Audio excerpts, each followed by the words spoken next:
بسم اللہ الرحمن الرحیم۔ السلام علیکم ناظرین، آج 5 دسمبر بروز ہفتہ سعودیہ کی تازہ ترین خبروں کے ساتھ بسمہ نیوز سے آپ کو خوش آمدید۔ اگر آپ سعودیہ کی تازہ ترین خبروں سے باخبر رہنا چاہتے ہیں تو بسمہ نیوز کو سبسکرائب کر دیں اور بیل آئیکن کو پریس کر دیں۔ جازان میں پیٹرول کی سپلائی مکمل طور پر بحال۔ جازان میں ارامکو پلانٹ میں ہونے والی خرابی دور کر لی گئی ہے، جبکہ ریجن میں پیٹرول کی سپلائی بحال ہو گئی ہے۔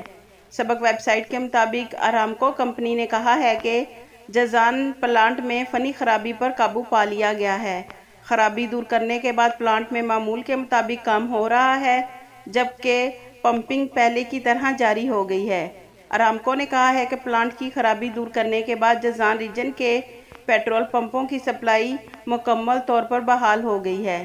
خرابی کے دوران بھی ریجن میں پیٹرول کی سپلائی معطل نہیں ہوئی تھی، تاہم اس میں وقتی طور پر رکاوٹ آ گئی تھی، جسے متبادل طریقوں سے دور کر لیا گیا تھا۔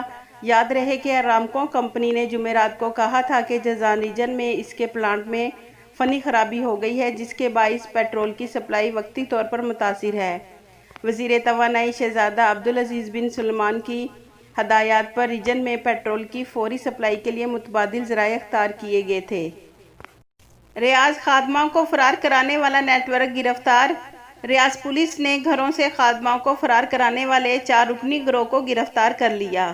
سعودی خبرساز ایجنسی ایس پی ایک نے ریاض پولیس کے ترجمان میجر خالد القردیس کے حوالے سے کہا ہے کہ پولیس اس 4 رکنی گروہ کو گرفتار کرنے میں کامیاب ہو گئی ہے، جو خادمہ کو فرار کروا کر انہیں دوسری جگہ عارضی بنیادوں پر نوکری پر لگاتے تھے۔ ملزمان شامی باشندے ہیں جو مفرور خادمہ کو پناہ دیتے اور بعضاً انہیں دوسرے لوگوں کے گھر خادمہ کا کام کرنے کے لیے یومیہ کنٹریکٹ پر فراہم کرتے تھے۔ ملزمان افرادی قوت فراہم کرنے والی کمپنی کے طور پر خود کو سوشل میڈیا پر متعارف کراتے تھے اور ارزاں گھریلو ملازمین فراہم کرنے کے دعوے دار تھے۔ میجر خالد القردیس نے مزید بتایا کہ ملزمان کے ٹھکانے سے 7 مفرور خادمائیں برآمد ہوئیں جو مختلف ممالک سے تعلق رکھتی ہیں۔ علاوہ ازیں مختلف لوگوں کے اقامہ کارڈ، بھاری رقم اور مختلف دستاویزات بھی برآمد ہوئیں۔ گروہ کے خلاف مقدمہ درج کر کے ان کا کیس پراسیکیوشن کے ادارے کو بھجوا دیا گیا ہے۔ واضح رہے، سعودی عرب میں گھریلو خادمائیں فرار کرانے کا باقاعدہ نیٹ ورک انتہائی منظم انداز میں کام کرتا ہے، جن کے ارکان محلوں میں غیر ملکی خادماؤں سے مراسم پیدا کر کے انہیں اس بات پر قائل کرتے ہیں کہ وہ اپنے کفیلوں کے پاس سے بھاگ جائیں۔ جب خادمائیں اپنے کفیلوں کے پاس سے فرار ہو جاتی ہیں تو وہ انہیں دوسرے گھروں میں یومیہ کام کرنے کے لیے لگا دیتے ہیں۔ ہم آپ کے ساتھ سعودیہ میں موجود لوگوں کے مسائل شیئر کرنے لگے ہیں، جو کہ بہت سے لوگوں کو درپیش ہیں۔ بہت سے لوگوں کو ان سے فائدہ ہوگا۔ اگر آپ کے پاس یا کسی دوست کو ایسا کوئی مسئلہ درپیش ہو تو آپ اس کی رہنمائی کر سکیں۔ تو ناظرین، پہلا مسئلہ یہ ہے کہ وقاص احمد کا کہنا ہے کہ سعودی عرب نے اور آزاد ویزے پر آنے کا ارادہ کیا ہے۔ معلوم یہ کرنا ہے کہ نیا نظام جو لاگو ہوگا، اس کے تحت کفیل کے ساتھ 2 برس گزارنے ہوں گے یا اس دوران کہیں بھی تنازل کیا جا سکتا ہے۔ جواب: سب سے پہلے اس بات کو ذہن نشین کر لیں کہ آزاد ویزے کے حوالے سے کوئی قانون نہیں۔ سعودی عرب میں اقامہ قوانین کے حوالے سے جو تبدیلیاں متوقع ہیں، ان کے مطابق بنیادی طور پر کفالت سسٹم میں تبدیلی کا عندیہ دیا گیا ہے، جس میں بنیادی اہمیت ورک ایگریمنٹ کی ہوگی۔ نیا نظام 15 مارچ 2021 سے نافذ العمل ہوگا۔ اس سے قبل تمام تر تفصیلات جاری کر دی جائیں گی۔ نئے سسٹم کے تحت کارکنوں کو یہ سہولت ہوگی کہ وہ لیبر مارکیٹ میں جہاں مناسب کام ہو، اس کی طلب حاصل کریں، یعنی جاب آفر طلب کے مطابق نئے اجر ورک ایگریمنٹ سائن ہونے کے بعد وہ قانون دستاویز ہوں گی جس کے مطابق کام کرنا قانونی شمار ہوگا۔ موجودہ قانون کے تحت غیر ملکی کارکن اس امر کا پابند ہیں کہ وہ جس کفیل یا کمپنی کے اقامہ پر مملکت میں آئے ہیں وہ اس کے پاس کام کریں۔ دوسری جگہ کام کرنے کے لیے کفالت کی تبدیلی لازمی ہوتی ہے، جس کی فیس مقرر ہے، جو پہلی بار تنازل کرانے پر 2000 ریال، دوسری بار 4000 ریال اور تیسری بار 6000 ریال کے حساب سے وصول کی جاتی ہے، جبکہ نئے نظام میں تنازل کا سسٹم ختم کر دیا جائے گا۔ تاہم اس حوالے سے تفصیلات کا انتظار کریں۔ ریاض احمد: میرا بھائی کرونا وائرس کے دوران حجام کا کام کرتے ہوئے پکڑا گیا تھا۔ اب کب واپس آ سکتا ہے؟ جواب: کورونا وائرس کے دوران حکومت کی جانب سے واضح طور پر کہا گیا تھا کہ قانون کی خلاف ورزی کرنے والوں سے سختی سے نمٹا جائے گا۔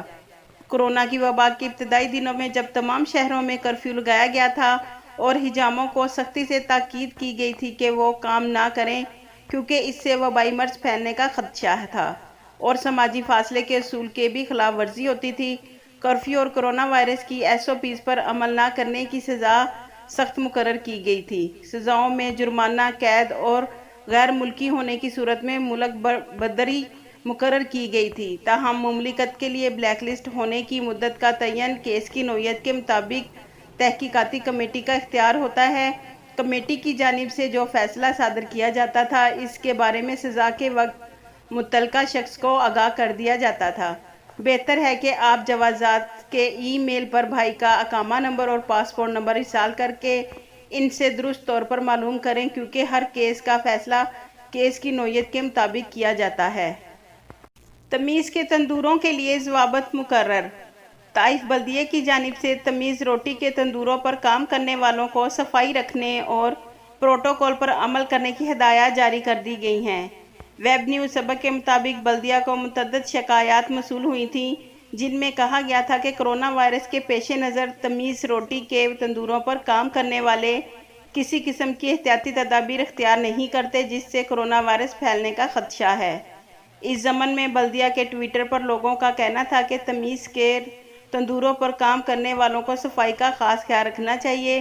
تندور کے لیے آٹا گوندنے والوں کو چاہیے کہ بالوں کو آٹے میں گرنے سے محفوظ رکھنے کے لیے مخصوص ٹوپی کا استعمال کریں، جبکہ تندور جہاں آٹا ہاتھ سے گوندا جاتا ہے اس امر کا خاص خیال رکھیں کہ ہاتھ گندے نہ ہوں۔ بعض افراد کا کہنا تھا کہ روٹی لگانے والا مخصوص تکیہ صاف رکھیں۔ اس حوالے سے بلدیہ کی جانب سے کہا گیا ہے کہ تمیز کے تندوروں کی مسلسل نگرانی کی جاتی ہے، کسی بھی قسم کی خلاف ورزی پر فوری چلان کیا جاتا ہے۔ قبل ازیں بلدیہ کی جانب سے تندوروں کو اس امر کا پابند کیا گیا تھا کہ وہ روٹی لے جانے والے کے لیے شاپر پلاسٹک کی تھیلیوں کے بجائے کاغذ کے تھیلے رکھیں کیونکہ گرم روٹی پلاسٹک کی تھیلی میں نقصان کا باعث بنتی ہے۔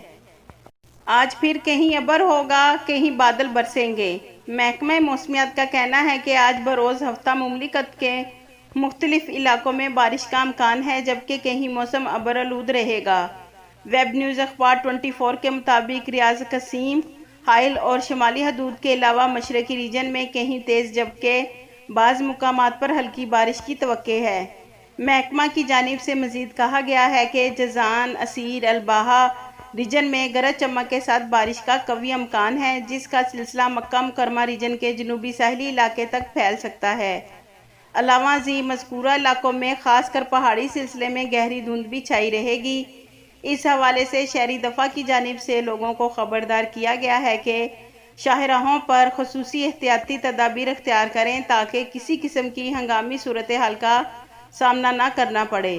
شاہراہوں پر سفر کرنے والوں کو خصوصی طور پر احتیاطی تدابیر اختیار کرنے کی ہدایات کے ساتھ شہری دفاع کا کہنا تھا کہ گاڑیوں کے وائپرز کو خاص طور پر چیک کیا جائے کیونکہ شاہراہوں پر سفر کرنے کے دوران بارش ہونے کی صورت میں وائپر خراب ہونے پر گاڑی چلانے میں انتہائی دشواری ہوتی ہے۔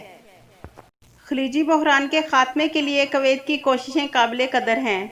سعودی وزیر خارجہ شہزادہ فیصل بن فرحان نے کہا ہے کہ خلیجی بحران کے حل کے لیے کویت کی کوششیں قابل قدر ہیں۔ سبق ویب سائٹ کے مطابق انہوں نے کہا ہے کہ خلیجی بحران کے حوالے سے اختلافات دور کرنے کی کوشش پر امیر کویت کے شکر گزار ہیں۔